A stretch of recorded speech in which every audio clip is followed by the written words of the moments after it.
The humid summer of 2025 clung to the quiet suburban house like a second skin, wrapping Lila in its heavy embrace. At 28, she was a dancer, lithe, disciplined, her body a vessel of grace honed by years of practice. The house, tucked among sleepy cul-de-sacs and whispering oaks, was a sanctuary she shared with Daniel, her stepfather. He'd been part of her life since she was a girl, a steady figure after her mother faded into memory. Now, in the late evening, the air buzzed with a restless heat, the kind that seeped into bones and stirred something primal beneath the surface. Lila's room was a cocoon of soft shadows, the single lamp casting a warm glow over the hardwood floor. She'd just returned from the studio, her muscles aching with that sweet burn of exertion, her skin still damp with sweat. The mirror leaned against the wall, a silent witness as she peeled off her leotard, the fabric clinging briefly before sliding free. She stood there, bare except for the thin cotton of her underwear, her breath shallow in the stillness. The door was ajar.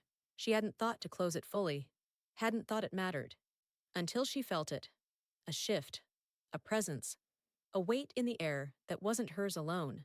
Her eyes flicked to the mirror, and there he was, Daniel, standing in the hallway just beyond the threshold, his silhouette framed by the dim light spilling from the living room. His gaze wasn't fleeting. It lingered, tracing the curve of her spine, the dip of her waist, the way her hair tumbled loose over her shoulders. Their eyes met in the glass, a collision of hazel and deep brown, and for a heartbeat, the world tilted. Her pulse thundered in her chest, a wild rhythm that drowned out the cicadas humming outside. She should have turned away, should have reached for the robe draped over the chair, but she didn't.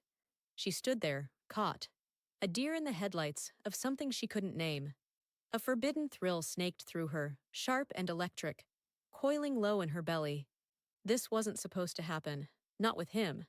He was Daniel, the man who'd bandaged her skinned knees, who'd sat through her recitals with quiet pride. Yet here he was, watching her, and here she was, letting him. Her skin prickled, every nerve alight as if his gaze were a physical touch, brushing over her collarbone, lingering at the hollow of her throat. She exhaled, a shaky sound she barely recognized, and broke the spell. Turning away, she grabbed the robe, the fabric cool against her flushed skin. But the heat inside her didn't fade. It grew. The hallway was narrow, a gauntlet she had to pass through to reach the kitchen. He was still there, leaning against the wall, his broad frame filling the space. She moved toward him, her bare feet silent on the floor, the robe tied loosely around her. She meant to slip by, to pretend that moment in her room hadn't happened, but her body had other plans. As she brushed past, her fingers grazed his arm. Accidental, deliberate. She couldn't tell. The contact was fleeting, a whisper of skin on skin, but it jolted her like a live wire. His arm was warm, solid, the faint scent of cedar and sweat rising from him, grounding and dizzying all at once. She froze mid-step, her breath hitching. Her fingers lingered a second too long, tracing the edge of his sleeve before she pulled away. She didn't dare look up, didn't trust herself to meet his eyes again, but she felt him, his stillness, the way the air thickened between them. Her mind spiraled, a chaotic dance of thoughts she couldn't outrun. This was wrong. He was her stepfather, a line carved deep in the sand of her life, uncrossable. Yet the ache blooming inside her didn't care about lines. It pulsed with every heartbeat, a hunger she hadn't known she could feel, fed by the memory of his gaze, the heat of that touch. The kitchen light flickered as she stepped inside, a harsh contrast to the soft dusk of the house. She gripped the counter, her knuckles whitening, trying to anchor herself. Her body betrayed her.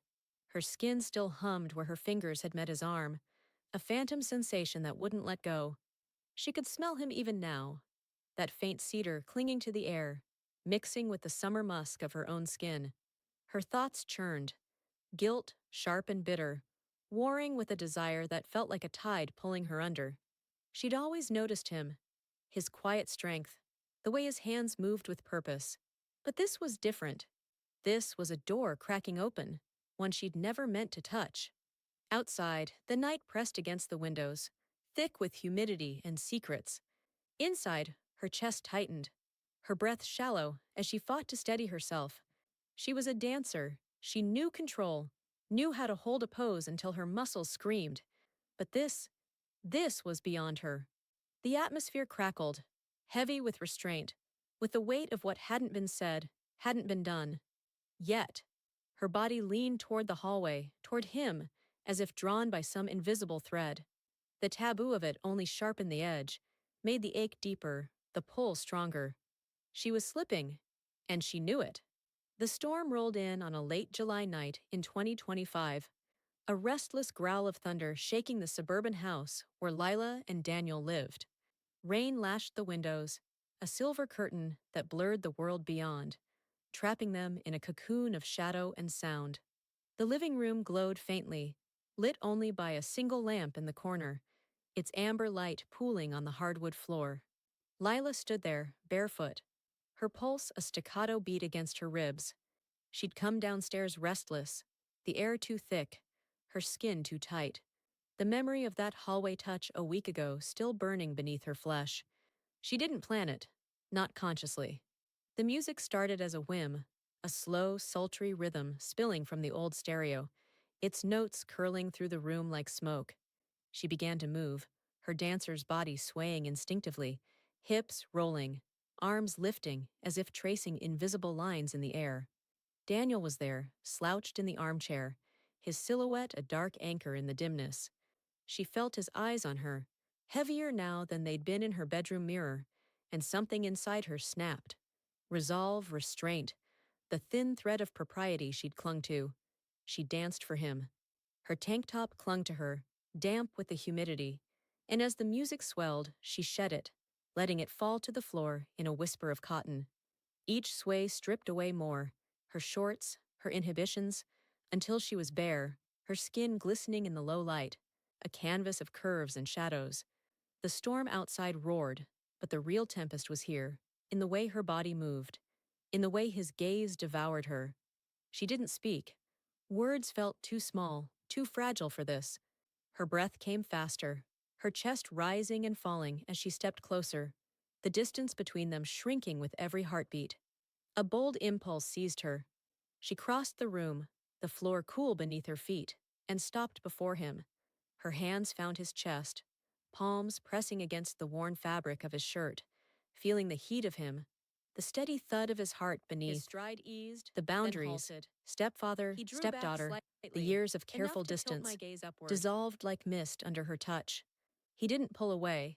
His hands rose, hesitant at first, then firm, settling on her hips. The contact was a spark, igniting the air, and she sank into it, her body yielding as the storm raged on. Their intimacy unfolded in a rush of sensation, a tide she couldn't resist.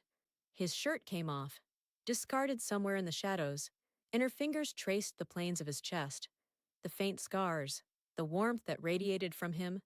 His skin was rougher than she'd imagined, a contrast to her own softness, and the friction sent shivers racing up her spine. She pressed closer, her bare torso meeting his, the heat of him searing her, melting the last of her shame. Their breaths synced, a ragged rhythm that drowned out the rain, and the velvet darkness of the room wrapped them tight, a cocoon where nothing else existed.